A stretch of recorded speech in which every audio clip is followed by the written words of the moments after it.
Mari sama-sama kita berdoa Bapak Ibu, mengucap syukur Tuhan buat hari ini. Satu kesempatan Tuhan berikan kepada kami, bisa sama-sama mendengarkan sebagian daripada firman Tuhan yang singkat Tuhan, supaya hari ini firman Tuhan ini jadi kekuatan buat kami, firman Tuhan ini jadi rema dalam kehidupan kami yang mengalami masalah, sakit penyakit, jalan buntu lewat firman Tuhan ini kami mendapatkan inspirasi, kekuatan, dan iman kami diperkuat lagi Tuhan. Terima kasih Tuhan Yesus, menyerahkan pemberitaan firman ini di dalam nama Tuhan Yesus, kami sudah berterima syukur, haleluya, amin. Shalom Bapak Ibu, puji Tuhan, sama-sama kita buka satu firman Tuhan dari Matius 25 ayat yang ke-14 sampai yang ke-30. Judul perikopnya yaitu perumpamaan tentang talenta. Sebab hal kerajaan sorga sama seperti seorang yang mau berpergian ke luar negeri, yang memanggil hamba-hambanya dan mempercayakan hartanya kepada mereka. Yang seorang diberikannya 5 talenta, yang seorang lagi 2, dan yang seorang lagi dan seorang yang lain lagi 1, masing-masing menurut kesanggupannya, lalu ia berangkat. Jadi sampai di sini dulu Bapak Ibu. Di sini ada 3 tokoh yang disebutkan, yaitu ada yang diberikan 5 talenta, ada yang diberikan 2 talenta, dan yang seorang lagi 1 talenta. Dan masing-masing menurut kesanggupannya. Bapak Ibu garis bawahi menurut kesanggupannya. Lanjut lagi, yang ke-16. Segera pergilah hamba yang menerima 5 talenta itu, ia menjalankan uang itu, lalu beroleh laba 5 talenta. 17, hamba yang menerima 2 talenta itu pun berbuat demikian juga dan berlaba 2 talenta. Tetapi hamba yang menerima 1 talenta itu pergi dan menggali lubang di dalam tanah, lalu menyembunyikan uang tuannya. Jadi yang memiliki 1 talenta itu menyembunyikan uangnya, tidak mempekerjakan, tidak melakukan sesuatu terhadap talenta yang sudah diberikan tersebut. Lama sesudah itu pulanglah tuan hamba-hamba itu, lalu mengadakan perhitungan dengan mereka. Hamba yang menerima 5 talenta itu datang, dan ia membawa laba 5 talenta. Katanya, Tuan, 5 talenta Tuan percayakan kepadaku. Lihat, aku telah beroleh laba 5 talenta. Demikian juga untuk yang diberikan 2 talenta. Sama juga, dan responnya pun sama seperti ayat 21. Maka kata tuannya itu kepadanya, baik kepada yang 5 talenta maupun yang kepada 2 talenta, yang mempekerjakan talenta tersebut, baik sekali perbuatanmu itu, hai hambaku, yang baik dan setia. Engkau telah setia dalam perkara kecil. Aku akan memberikan kepadamu tanggung jawab dalam perkara yang besar. Masuklah dan turutlah dalam kebahagiaan Tuanmu. Kita lompat ke ayat 24. Kini datanglah juga hamba yang menerima 1 talenta itu dan berkata, Tuan, aku tahu bahwa Tuan adalah manusia yang kejam, yang menuai di tempat di mana Tuan tidak menabur, dan yang memungut dari tempat di mana Tuan tidak menanam. Karena itu aku takut dan pergi menyembunyikan talenta Tuan itu di dalam tanah. Ini terimalah kepunyaan Tuan. Perhatikan ayat 26 bersama Bapak Ibu. Maka jawab tuannya itu, hai kamu hamba yang jahat dan malas. Jadi kamu sudah tahu bahwa aku menuai di tempat di mana aku tidak menabur dan memungut dari tempat di mana aku tidak menanam. Karena itu sudahlah seharusnya uangku kau berikan kepada orang yang menjalankan uang, supaya sekembaliku aku menerimanya serta dengan bunganya. Sebab itu ambillah talenta itu daripadanya dan berikanlah kepada orang yang mempunyai 10 talenta itu. Karena setiap orang yang mempunyai kepadanya akan diberi, sehingga ia berkelimpahan, tetapi siapa yang tidak mempunyai, apapun juga yang ada padanya akan diambil daripadanya. Dan campakkanlah hamba yang tidak berguna itu ke dalam kegelapan yang paling gelap. Di sanalah akan terdapat ratap dan kertak gigi. Nah, di sini tadi kita sudah lihat bersama-sama pada ayat 15, Tuhan memberikan 5 talenta kepada 1 orang, 2 talenta kepada 1 orang, dan 1 talenta kepada 1 orang yang lain. Dan menurut kesanggupannya. Di sini dapat didefinisikan, ketika Tuhan berkata tentang perumpamaan ini menurut kesanggupannya, ini menunjukkan bahwa Tuhan itu tahu kemampuan masing-masing dari pegawai-pegawainya tersebut. Baik yang memiliki 5, 2, dan 1. Nah, di terjemahan yang lain Bapak Ibu, itu 1 talenta itu bukan setara dengan 1 buah saja, tapi 1 talenta itu setara dengan 1000 uang emas. Nah, jadi supaya Bapak Ibu tahu. Jadi Mungkin kelihatannya satu itu kecil, tapi ternyata satu talenta itu setara dengan 1.000 uang emas dan jumlahnya tidak begitu kecil juga sebetulnya, meskipun lebih kecil daripada yang lainnya. Nah, definisi menjalankan uang itu adalah pergi berdagang, atau dapat dikatakan juga melakukan sesuatu atau do something tentang yang Tuhan berikan. Dia mengerjakan sesuatu, do something. Dari 5 talenta, memiliki laba 5 talenta. 2 talenta, memiliki laba 2 talenta. 1 talenta, memiliki laba 0 talenta. Karena tidak dipekerjakan. Nah, di sini menunjukkan bukan pada hasil. Ekspektasi Tuhan itu bukan kepada hasilnya. Berapa yang dihasilkan, bukan. Bukan 5 talenta ini diberikan hal yang baik pun bukan karena dia mampu menghasilkan 5 dan 2 mampu menghasilkan 2, bukan. Tapi ekspektasi Tuhan itu bukan pada hasil, namun pada kemauan. Karena dikatakan tadi menurut kesanggupan, bicara tentang kemampuan. Nah, karena Tuhan tahu siapa yang mampu. Dan ketika yang mampu ini tidak mau melakukan sesuatu, itu yang Tuhan tidak suka, Bapak Ibu. Sekali lagi kita buka Matius 25 ayat yang ke-27. Karena itu, sudahlah seharusnya uangku itu kau berikan kepada orang yang menjalankan uang, supaya sekembaliku aku menerimanya serta dengan bunganya. Sekali lagi saya bacakan, karena itu sudahlah seharusnya uangku itu kau berikan kepada orang yang menjalankan uang. Ini terjemahan baru dalam Alkitab. Nah, saya mau bandingkan dengan terjemahan bahasa Indonesia masa kini. Bapak Ibu bisa simak masing-masing ya. Kalau begitu, seharusnya engkau menyimpan uang saya, uang Tuhan itu maksudnya, itu di bank. Nah, definisi menjalankan uang itu di terjemahan bahasa Indonesia masa kini, terjemahan Alkitab yang lain, itu merujuk kepada bank. Artinya apa Bapak Ibu? Artinya sang Tuhan ini sedemikian kecewanya dengan 1 talenta ini, orang yang megang 1 talenta ini, sehingga dia berkata, daripada kamu memberikan laba 1 talenta ini yang tidak dipekerjakan dan tidak menghasilkan laba, lebih baik uang itu taruh di bank.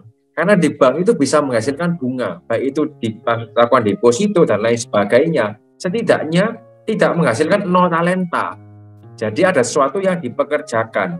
Nah, ini menunjukkan Bapak Ibu semua bahwa Tuhan itu tidak melihat hasilnya. Meskipun kecil, kalau menghasilkan, Tuhan pun tetap senang kok.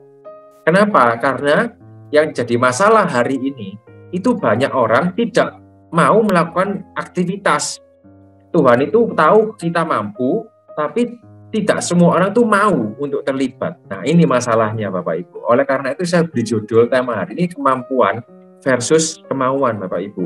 Nah, at least kalau kita tidak mampu dalam hidup ini, miliki kemauan untuk kita itu do something atau melakukan sesuatu atau berupaya Bapak Ibu. Ada contoh di Alkitab yang lain yang sama-sama kita bisa lihat. Janda miskin di bait Allah ketika memberikan persembahan, ini menunjukkan bahwa dia ini 100% tidak mampu secara keuangan, tetapi dia memiliki kemauan. Nah, sama-sama kita buka Markus 12 ayat 42 sampai 44, tapi yang versi bahasa Indonesia masa kini Bapak Ibu. Ini yang lebih menarik. Saya bacakan, lalu seorang janda yang miskin datang juga. Ia memasukkan 2 uang tembaga, yaitu uang receh yang terkecil nilainya. Maka Yesus memanggil pengikut-pengikutnya lalu berkata kepada mereka, perhatikanlah ini, janda yang miskin itu memasukkan ke dalam kotak itu lebih banyak daripada yang dimasukkan oleh semua orang-orang lainnya. 44 Bapak Ibu perhatikan bersama-sama dan simak.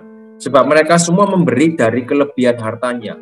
Tetapi janda itu sekalipun sangat miskin, memberikan semua yang ada padanya. Ini yang Bapak Ibu perlu lihat. Justru yang ia perlukan untuk hidup. Nah, ini yang luar biasa ya. Kita kalau di posisi yang seperti janda ini, belum tentu kita mampu loh Bapak Ibu. Karena secara akal budi manusia, hal tersebut itu sepertinya seakan-akan tidak mungkin dilakukan. Namun dengan dasar kemauan yang besar, itu yang bisa membuat janda tersebut itu mampu memberikan seluruh hartanya, dikatakan di sini. Seluruh hartanya. Jadi kemauan itu sebenarnya bisa mendorong kemampuan kita dalam kita beraktivitas. Apalagi dalam kita melayani Tuhan. Tuhan itu tidak mencari orang yang mampu terlebih dulu, tetapi Tuhan mencari orang yang mau. Terakhir Bapak Ibu kita lihat Yohanes 5, ayat yang ke-5 sampai yang ke-9. Tentang seorang yang sakit lumpuh 38 tahun yang disembuhkan Tuhan di kolam Bethesda. Nah, di situ ada seorang yang sudah 38 tahun lamanya sakit. 38 tahun bukan waktu yang singkat. Ayat yang ke-6. Ketika Yesus melihat orang itu berbaring di situ, dan karena ia tahu, garis bawah sekali lagi, ia tahu. Karena ia tahu bahwa ia telah lama dalam keadaan itu, berkatalah ia kepadanya, maukah engkau sembuh? 7. Jawab orang sakit itu kepadanya, Tuhan, tidak ada orang yang menurunkan aku ke dalam kolam itu apabila airnya mulai goncang. Dan sementara aku menuju ke kolam itu, orang lain sudah turun mendahului aku. Kata Yesus kepadanya, bangunlah, angkatlah tilammu dan berjalanlah. Dan pada saat itu juga, sembuhlah orang itu, lalu ia mengangkat tilamnya dan berjalan, Bapak Ibu. Ayat yang ke-6 dikatakan, ia tahu. Nah, ini menunjukkan bahwa Tuhan itu mengetahui kemampuan daripada 38 orang yang sakit 38 tahun ini. Baik kemampuan dia dan baik penderitaannya pun Tuhan tahu. Ayat yang ke-7 itu menunjukkan bahwa yang dijawab dari pertanyaan Tuhan bertanya kan, maukah engkau sembuh? Orang yang lumpuh 38 tahun ini tidak menjawab mau atau tidak mau. Namun orang yang 38 tahun ini menjawab dengan kemampuan. Artinya apa? Dia menjawab dengan kemampuan. Waktu Tuhan bertanya, maukah engkau sembuh? Yang disampaikan dari orang yang sakit ini, Tuhan, ketika kolam itu bergoncang, tidak ada yang bantu aku ke bawah. Nah, dia menjawabkan dengan kemampuannya. Padahal Tuhan kan tidak tanya mampu dan tidak mampu. Namun Tuhan tanya mau atau enggak kesembuhan itu diberikan. Nah, ini menunjukkan bahwa Tuhan itu benar-benar tahu bahwa orang yang sakit 38 tahun ini tidak mampu untuk bisa sembuh sendiri. Dalam artian tidak mampu untuk mencapai kolam tersebut, Bapak Ibu. Nah, Tuhan pun tidak pernah menuntut kita untuk kita itu menghasilkan yang besar dan lain sebagainya. At least kita sudah berusaha. Sama seperti orang yang 38 tahun ini pun Tuhan tahu tidak mampu. Maka dari itu ketika Tuhan menanyakan kemauan akan kesembuhan dan dijawab dengan kemampuan orang itu, Tuhan pun tidak basa-basi dan Tuhan langsung sembuhkan orang tersebut. Nah, karena perkataan orang ini bukan merupakan alasan, namun kenyataan yang dia hadapi dan dia benar-benar tidak mampu, Bapak Ibu. Dalam kurun waktu 38 tahun dia sudah berusaha melakukan apa yang dia mampu lakukan tapi gagal terus. Sehingga dia tetap stay di tempat itu dan bertahan menunggu sesuatu yang terjadi sampai Tuhan datang di sana. Dia sabar menanti, dia sabar berharap. Nah, firman Tuhan Bapak Ibu pada hari ini mengingatkan kita bahwa dia itu tahu keadaan kita dengan sangat spesifik. Baik apa yang kita alami, sakit penyakit kita, masalah kita, pekerjaan kita, ataupun apapun yang kita hadapi. Namun pertanyaannya pada kita hari ini, maukah engkau sembuh? Maukah engkau dapat pertolongan daripada Tuhan? Itulah yang menjadi pertanyaan dalam hidup kita hari ini. Kalau kita mau, mari kita melakukan bagian kita. Kalau kita hanya bisa berdoa, berdoalah kepada Tuhan. Kalau kita hari ini hanya bisa berharap kepada Tuhan, terus berharap kepada Tuhan. Karena itu yang bisa kita kerjakan. Sama seperti orang yang sakit 38 tahun ini, hanya bisa berharap dan menanti dengan sabar. Dan dia kerjakan dengan baik sampai 38 tahun dan sampai Tuhan datang kepadanya dan dia berkata, maukah engkau sembuh? Dan terjadilah mujizat di sana, Bapak Ibu. Oleh karena itu pesan terakhir, yaitu awali dengan kemauan, maka sisanya Tuhan yang memampukan apa yang tidak mampu kita kerjakan, Bapak Ibu. Mari kita tundukkan kepala dan berdoa bersama-sama. Bapa kami di dalam surga, yang kami kenal dalam nama Tuhan Yesus, kami berdoa agar setiap kami mempunyai hati yang taat kepada firman Tuhan. Firman-Mu adalah untuk kebaikan kami, karena firman-Mu mengandung janji. Walaupun terkadang kami tidak mengerti, tapi pimpinlah kami untuk tetap mampu melakukannya. Mari Bapak Ibu, dekapkan kedua tangan di dada. Jika saudara Bapak Ibu punya pergumulan, persoalan, tantangan di dalam karir, studi, keuangan, masalah keluarga, kesehatan apapun juga, termasuk perjodohan, biarlah berkat Tuhan turun ke atasmu dan kekuatan kasih Tuhan turun atasmu dan percayalah Tuhan akan membukakan pintu-pintu berkat serta damai sejahtera Allah menaungimu senantiasa. Saudara terkasih, jika ada yang sakit, mari tumpangkanlah tanganmu di bagian yang sakit supaya menjadi sembuh. Di dalam nama Tuhan Yesus Kristus, haleluya. Amin.